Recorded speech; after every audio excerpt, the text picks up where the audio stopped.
Dear students, आज की इस नई वीडियो के साथ मैं हूं Mohammad Nawaz Waraich, political scientist. Dear students, आज हमारा टॉपिक है LAT, it means law admission test. यानी वो स्टूडेंट्स या वो कैंडिडेट्स जो एलएलबी प्रोग्राम में एडमिशन लेने के ख्वाहिशमंद हैं, एचईसी की तरफ से उनके लिए लाजम करार दिया गया है कि पहले उन्हें लेट का एक टेस्ट यानी लॉ एडमिशन टेस्ट पास करना होगा और उसके बाद फिर वो एलएलबी प्रोग्राम के अंदर एडमिशन लेने के अहल करार पाएंगे। तो आइए इस वीडियो का आगाज़ करते हैं। आज हमारा है एपिसोड नंबर 5 यानी लॉ एडमिशन टेस्ट के बारे में। ये हमारा एपिसोड नंबर 5 है। और इससे पहले कि हम वीडियो का आगाज़ करें, आज मैं जो नंबरों की जो डिस्ट्रीब्यूशन है उसके ऊपर बात कर रहा हूँ। डिस्ट्रीब्यूशन ऑफ मार्क्स क्या हैं। नंबर 1 ऐसे राइटिंग है। ऐसे राइटिंग जो है वो आपकी होगी 15 मार्क्स की। ऐसे राइटिंग 15 मार्क्स की है। और ऐसे राइटिंग में ये आपको सहूलत दी गई है कि आप चाहें तो इसको इंग्लिश में अटैम्प्ट कर सकते हैं, चाहें तो आप उसको उर्दू ज़ुबान में भी अटैम्प्ट कर सकते हैं। दोनों ऑप्शन मौजूद हैं, जिसमें आपकी स्ट्रेंथ ज़्यादा हो, जिसमें आपकी पावर ज़्यादा हो, जिसमें आप समझते हो कि आप अपने आइडियाज़ को अच्छे तरीके से बयान कर सकते हैं, तो आप वो वाला ऑप्शन अख्तियार कीजिएगा। दूसरे नंबर पे आ जाएगा पर्सनल स्टेटमेंट। आपने एक पर्सनल स्टेटमेंट लिखनी है और पर्सनल स्टेटमेंट होगी 10 मार्क्स की। इसमें भी आपकी सहूलत के लिए ऑप्शन दिया गया है। आप चाहें तो इसको इंग्लिश में अटैम्प्ट कर सकते हैं और चाहें तो इसको उर्दू में भी अटैम्प्ट कर सकते हैं। अच्छा, इसमें कोई फ़र्क नहीं पड़ता कि अगर आप उर्दू में अटैम्प्ट करते हैं या इंग्लिश में अटैम्प्ट करते हैं, तो जो मार्किंग जो है उसके ऊपर ये चीज़ें असरअंदाज नहीं होती। तो आपकी जो एवेल्यूएशन होती है वो आपका जो मटेरियल दिया हुआ है, जो आपने लिखा हुआ है, उसके ऊपर आपकी एवेल्यूएशन होती है। उसमें ये चीज़ मैटर नहीं करेगी कि आपने उर्दू में लिखा है तो आपके नंबर ऐसे होने चाहिए, अगर आपने अंग्रेज़ी में लिखा है तो आपके नंबर ऐसे होने चाहिए। अगर आपने अंग्रेज़ी में लिखा है लेकिन अगर अंग्रेज़ी गलत लिखी हुई है या जो चीज़ आपसे पूछी गई है उसको आपने अच्छे तरीके से बयान नहीं किया, तो फिर आपके अंग्रेज़ी में भी नंबर नहीं आएंगे। अगर आपने उर्दू में ऐसे लिखा है या उर्दू में आपने पर्सनल स्टेटमेंट लिखी है लेकिन आपने टू द पॉइंट बातें की हैं, जो चीज़ पूछी गई है उसको अच्छे तरीके से बयान किया है, तो आपके उसमें मैक्सिमम नंबर जो है वो आएंगे। तो आपको जिस जिस ज़ुबान के ऊपर आपको कंट्रोल हो, जिस ज़ुबान के ऊपर आपको खुसूसी महारत हासिल हो, आप उस ऑप्शन को इस्तेमाल कीजिएगा। नंबर 3 पे आ जाएगा MCQs इंग्लिश। तो नेक्स्ट MCQs इंग्लिश होंगे और उसमें 20 MCQs इंग्लिश होंगे और इसमें कोई चॉइस नहीं होगा।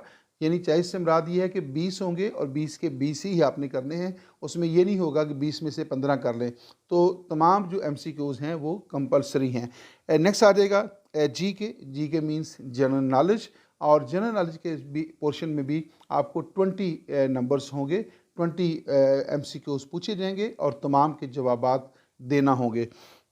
नेक्स्ट पोर्शन आ जाएगा इस्लामिक स्टडीज़। और इस्लामिक स्टडीज़ में आपके जो नंबर होंगे वो होंगे 10 पॉइंट्स होंगे MCQs के और तमाम जो हैं वो कंपलसरी होंगे।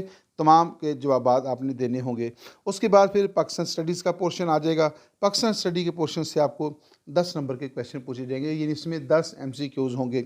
नेक्स्ट क्या है MCQs उर्दू। और उर्दू ज़ुबान से मुतल्लक जो है ज़ुबान अदब से मुतल्लक भी आपसे 10 MCQs पूछे जाएंगे और वो 10 नंबर के होंगे।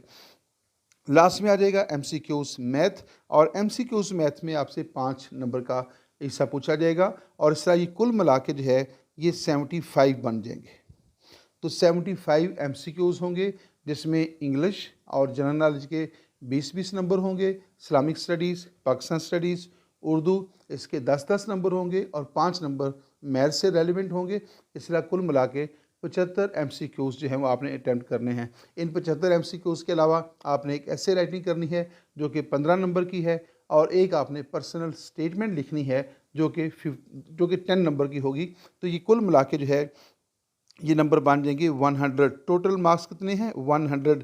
और याद रखिएगा कि इसमें जो पासिंग मार्क्स हैं वो हैं 50% मार्क्स लेना ज़रूरी हैं। फिर आप किसी यूनिवर्सिटी में LLB प्रोग्राम के अंदर एडमिशन के लिए आप अप्लाई करने के अहल हो जाएंगे। अगर आपने 50% मार्क्स ना लिए तो फिर आप पाकिस्तान की किसी भी यूनिवर्सिटी के अंदर जो है एडमिशन नहीं ले सकेंगे। तो इसलिए ज़रूरी है कि अभी आपके पास टाइम है, तो इससे पहले कि आपका टाइम ख़त्म हो जाए, आपका टाइम ख़त्म होने से मुराद ये है कि आपके पास जो अभी एग्ज़ाम से पहले के जो दिन हैं तो उनमें भरपूर तरीके से काम करें। बाकी सारी सरगर्मियाँ जो हैं उनको मुअत्तल कर दें और एक चीज़ के ऊपर फोकस करें ताकि वो हमारे स्टूडेंट्स जो कि LLB प्रोफेशनल डिग्री, जो बहुत ज़बरदस्त डिग्री है, इसका बहुत स्कोप है, ये एक प्रोफेशनल डिग्री है और आप इस डिग्री के बाद जो है आपका फ्यूचर आप यूँ समझें कि काफ़ी हद तक सेव हो जाता है कि आप एक प्रोफेशनल डिग्री होल्डर बन जाते हैं।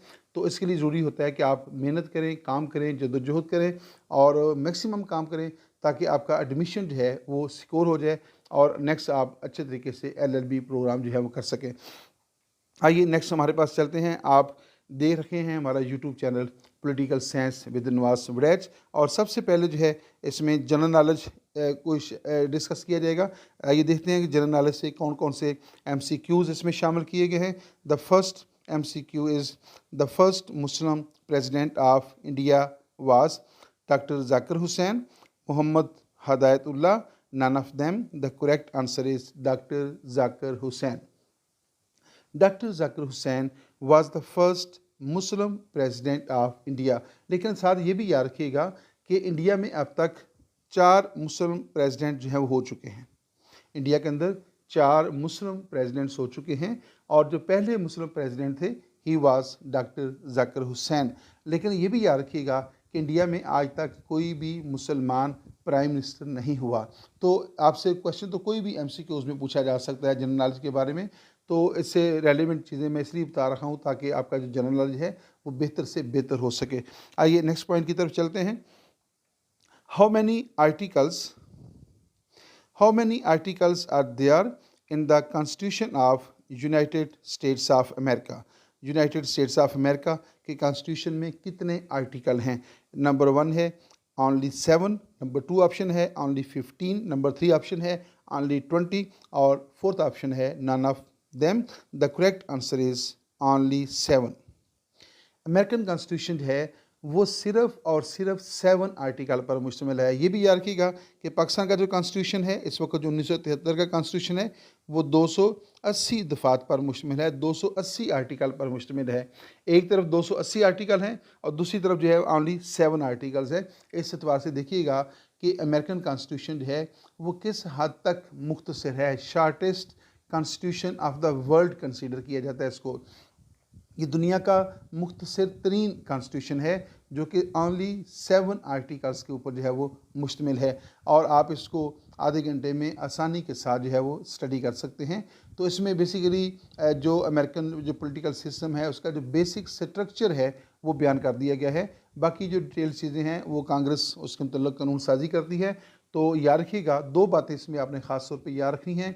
एक तो इसके 7 आर्टिकल्स हैं और दूसरी बात मैंने आपको ये बताई कि जो अमेरिकन कॉन्स्टिट्यूशन है that is considered as the shortest constitution of the world. दुनिया का मुख्तसर तरीन आर्टिकल है और इस आइन में अभी तक जो है सिर्फ 27 अमेंडमेंट्स हुई हैं। यानी ये आइन जो है आपको ये भी मैं बताता चलूँ कि ये आइन 1789 के अंदर जो है ये कंप्लीट हुआ था। 1789, इसको 200 साल से ज़्यादा अरसा हो गया है। इतना तवील अरसा होने के बावजूद भी अब तक इसमें सिर्फ 27 अमेंडमेंट्स हुई हैं और ये 7 आर्टिकल्स के ऊपर मुश्तमिल है। तो आइए नेक्स्ट पॉइंट की तरफ चलते हैं। मैंने काफ़ी ज़्यादा अमेरिकन कॉन्स्टिट्यूशन के बारे में आपको चीज़ें शेयर की हैं। What is called the lower house of Indian parliament. जो इंडियन लेजिस्लेचर है डेट इज़ कॉल्ड पार्लियामेंट और इंडियन पार्लियामेंट है वो बाई कैमरल है। बाई कैमरल पार्लियामेंट से मुराद ये होता है कि ऐसी पार्लियामेंट जो 2 हाउसेस के ऊपर मुश्तमिल हो। एक उसका लोअर हाउस होता है, एक उसका अपर हाउस होता है। क्वेश्चन ये है कि what is the name of the lower house of the Indian parliament. उसमें ऑप्शन दिए गए हैं Lok Sabha, Rajya Sabha, senate, none of them. The correct answer is Lok Sabha. American जो इंडियन पार्लियामेंट है उसके 2 हाउसेस हैं। लोअर हाउस का नाम है लोकसभा और जो अपर हाउस है डेट इज़ कॉल्ड राज्यसभा। आइए नेक्स्ट क्वेश्चन की तरफ चलते हैं। हमारे पास नेक्स्ट क्वेश्चन है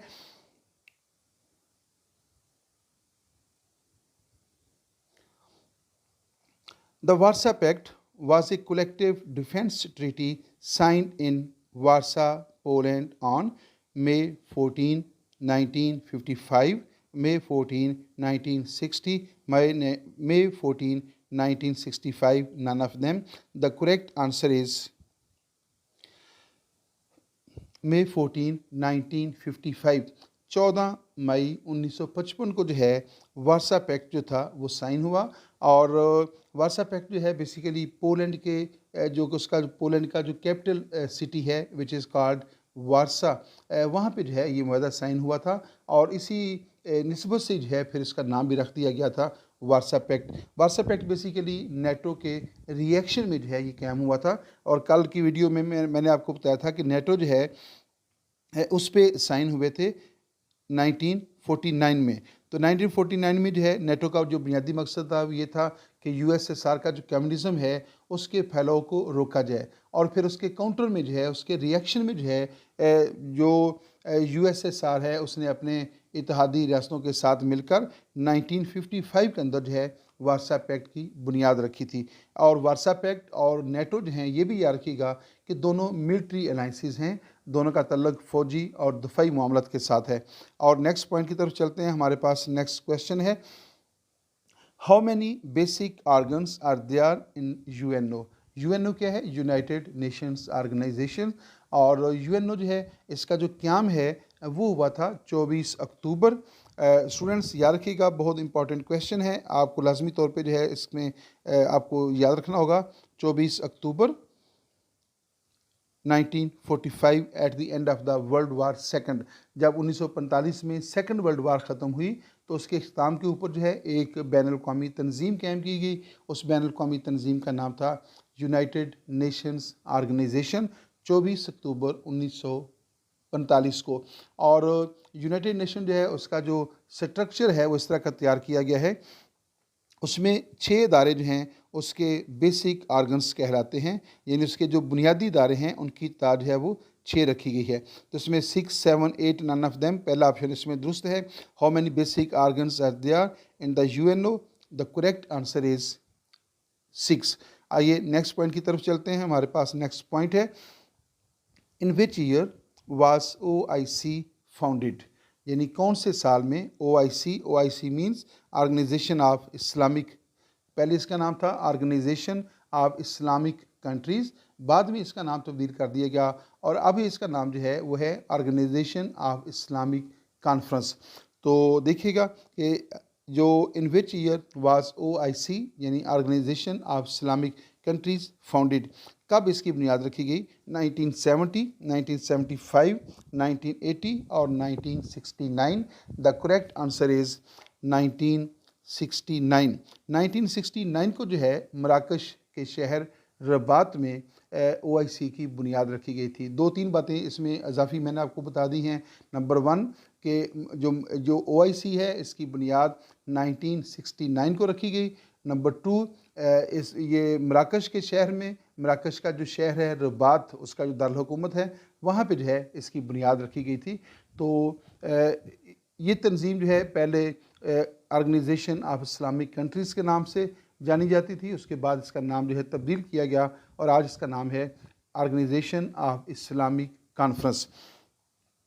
और नेक्स्ट क्वेश्चन की तरफ चलते हैं। Kangaroo is the national animal of New Zealand, Australia, Spain, none of them. The correct answer is Australia. तो न्यूजीलैंड जो कैंगरू है that is the national animal of Australia, तो वो ऑस्ट्रेलिया का जो है नेशनल एनिमल है। पाकिस्तान का नेशनल एनिमल कौन सा है? लास्ट टाइम हमने बात की थी मारखोर। मारखोर जो है पाकिस्तान का नेशनल एनिमल है और ऑस्ट्रेलिया का जो नेशनल एनिमल है वो कैंगरू कहलाता है। आइए नेक्स्ट क्वेश्चन हमारे पास है, the president of USA is elected for the term of 2 years, 4 years, 5 years, 6 years. The correct answer is 4 years. The president of USA is elected for the term of 4 years. तो ये भी याद रखिएगा कि जब American president का इंतखाब होता है तो उसके साथ वाइस प्रेसिडेंट का इंतखाब भी होता है, उसकी टर्म भी 4 साल है, अमेरिकन प्रेसिडेंट की टर्म भी 4 साल है।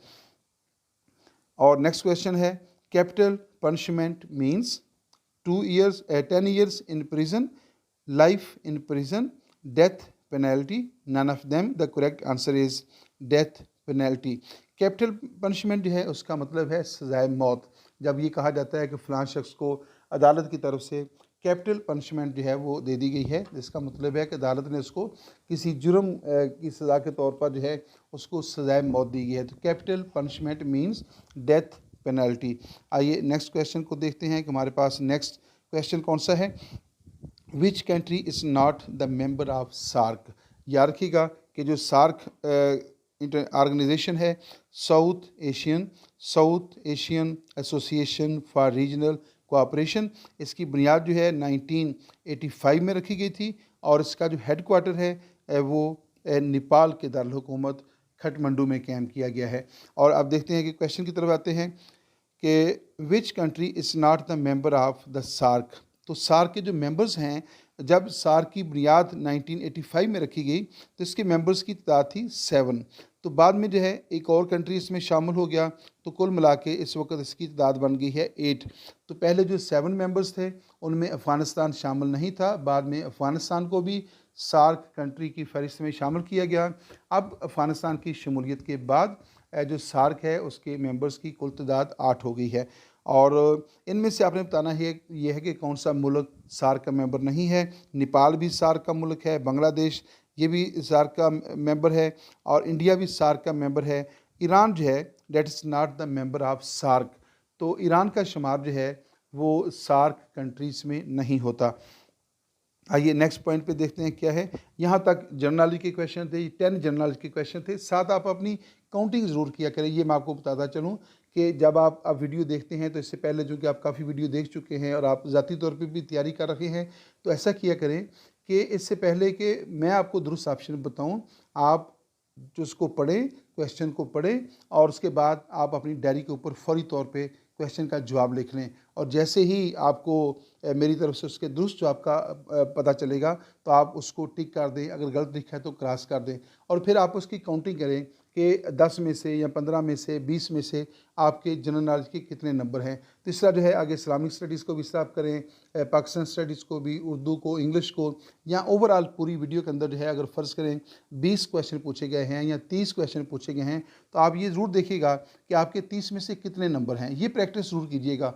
ये प्रैक्टिस करेंगे तो आपके जो MCQs हैं उसकी तैयारी में आपको बहुत ज़्यादा हेल्प मिलेगी और आप ख़ुद जो है अपने जो है वो एग्ज़ामिनर बन जाएंगे, अपने चेकर बन जाएंगे और इस तरह आपको एक अच्छी प्रैक्टिस जो है करने का मौका मिलेगा। आइए नेक्स्ट पोर्शन देखते हैं। इंग्लिश में कौन कौन से MCQs शामिल किए गए हैं। The synonym of hostile is unfavourable और अनफ्रेंडली। तो क्वेश्चन है कि जो हॉस्टाइल है, हॉस्टाइल का सिनोनिम क्या है। सिनोनिम इसका क्या है, अनफेवरेबल एंड अनफ्रेंडली।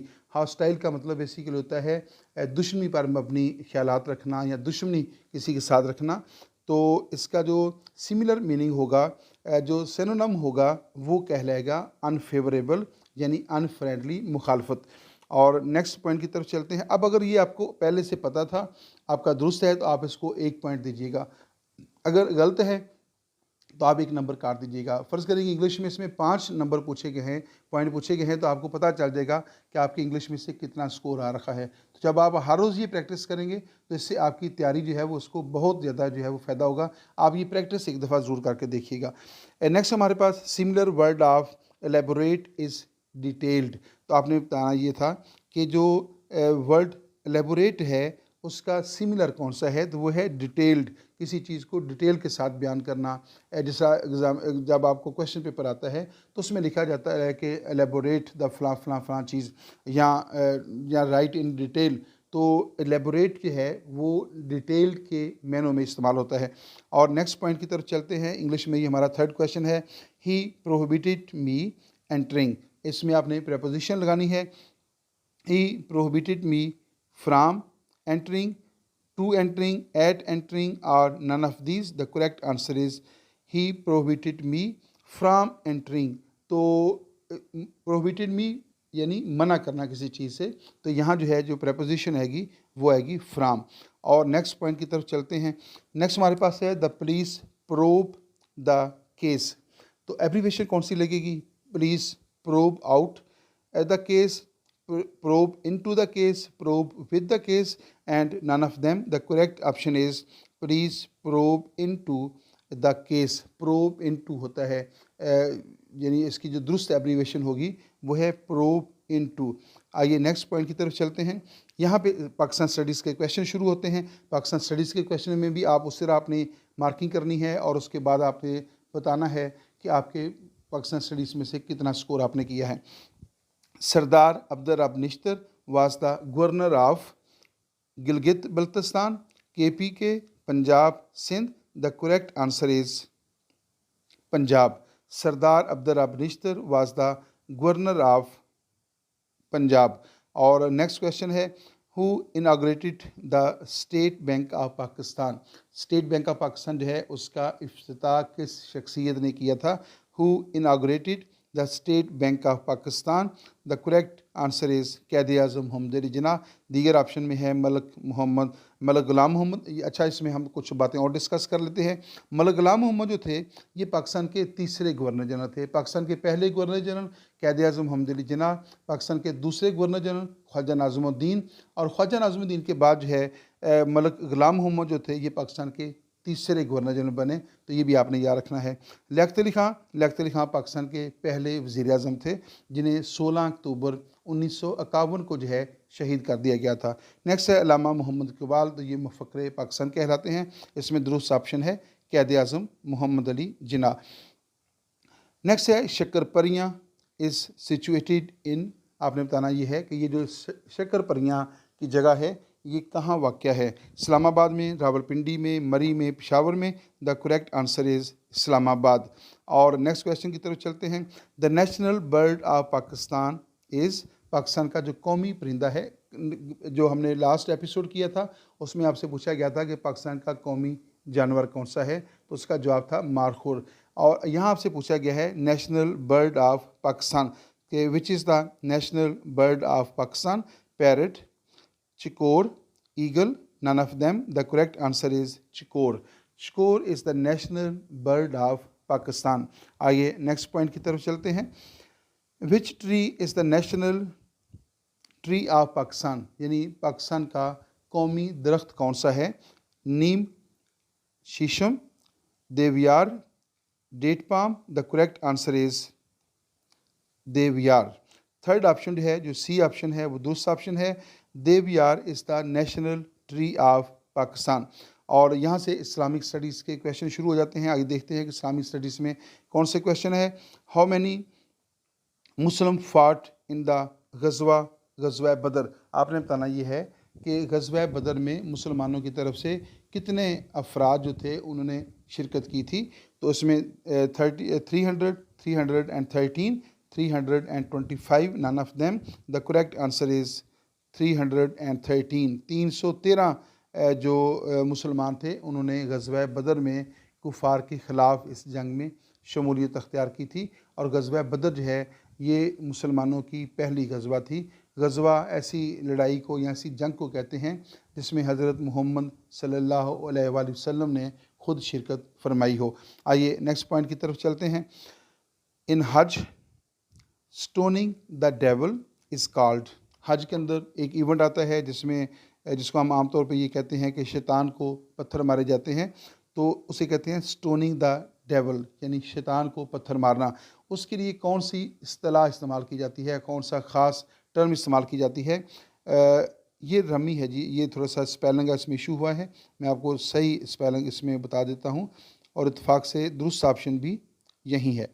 रमी, तवाफ़, इस्तेलाम और none of these. The correct answer is रमी, RAMME। ऐसे जो है इसको लिखा जाता है। तो जो हज के मौके के ऊपर जो है शैतान को जो स्टोनिंग की जाती है उसको इस्तिलाह में, इस्लामिक इस्तिलाह में रमी कहा जाता है। और आइए नेक्स्ट क्वेश्चन की तरफ चलते हैं। Prophet Muhammad peace be upon him सल्लल्लाहु अलैहि वसल्लम हैड डॉटर्स। आपने बताना ये है कि प्यारे नबी हज़रत मोहम्मद सल्लल्लाहु अलैहि वसल्लम की कितनी बेटियां थीं। 4, 5, 3, none of them. The correct answer is 4। तो हज़रत मोहम्मद सल्लल्लाहु अलैहि वसल्लम की 4 बेटियां थीं। आइए नेक्स्ट क्वेश्चन देखते हैं कि हमारे पास नेक्स्ट क्वेश्चन क्या है। तज़किया मीन्स, ये लफ्ज़ है तज़किया, और आपने बताना ये है कि इसका क्या मतलब है। To pay zakat, to make charity, self purification, और none of them. The correct answer is self purification, तज़किया नफ्स करना, अपनी प्योरीफिकेशन करना। तो तज़किया मीन्स सेल्फ प्योरीफिकेशन। आइए नेक्स्ट पॉइंट पर चलते हैं। Which surah of the holy Quran has Bismillah twice time? Quran Majeed की कौन सी सूरत है जिसमें 2 बार बिस्मिल्लाहिर्रहमानिर्रहीम जो है वो लिखा गया है, या उसमें 2 दफ़ा बिस्मिल्लाह शरीफ आई है? उसमें अल नूर, अल Naml, Al Raad and none of them. The correct answer is Al Naml. Surat Al Naml में जो है बिस्मिल्लाह शरीफ 2 दफ़ा आई है, बाकी सूरतों के अंदर जो है बिस्मिल्लाह 1 दफ़ा आई है, और सूरत नमल में जो है बिस्मिल्लाह शरीफ जो है वो 2 दफ़ा जो है वो शामिल की गई है। आइए नेक्स्ट, यहाँ पे इस वीडियो का ख़त्म होता है। Students, thanks for watching my YouTube channel. मैंने आज की वीडियो के अंदर जो आपको एक अहम टारगेट दिया है, मैं उसको रिपीट कर दूँ कि जब भी आप वीडियो देख रहे होते हैं, चाहे वो मेरे चैनल से वीडियो देख रखे हैं या किसी भी दूसरे चैनल से अगर आप कोई वीडियो देख रखे हैं, तो उसका तरीक़ेकार ये इख्तियार कीजिएगा, अपना नोटबुक और अपनी कलम जो है वो अपने पास रखें। वहाँ से जब क्वेश्चन बोला जाता है तो वीडियो को स्टॉप करके क्वेश्चन का फ़ौरी तौर पे ख़ुद जवाब लिखें, और उसके बाद उसके चंद सेकंड के बाद जो है मुतलका जो यूट्यूब के ऊपर जो पर्सन बैठा हुआ है, जो टीचर आपका बैठा हुआ है, वो आपको बता देगा कि इसका दुरुस्त जवाब क्या है। तो जो आपने जवाब लिखा हुआ है, जो आपने अपने रिसर्च से जवाब लिखा हुआ है, तो वो दुरुस्त हो सकता है। अगर दुरुस्त है तो उसको टिक कीजिएगा, अगर गलत है तो उसको क्रॉस कर दीजिएगा। अगर फ़र्ज़ करें कि उस वीडियो के अंदर 10 क्वेश्चन हैं, 20 हैं या 15 हैं, तो एंड के ऊपर जाकर जो है उनकी कैलकुलेशन कर दीजिएगा।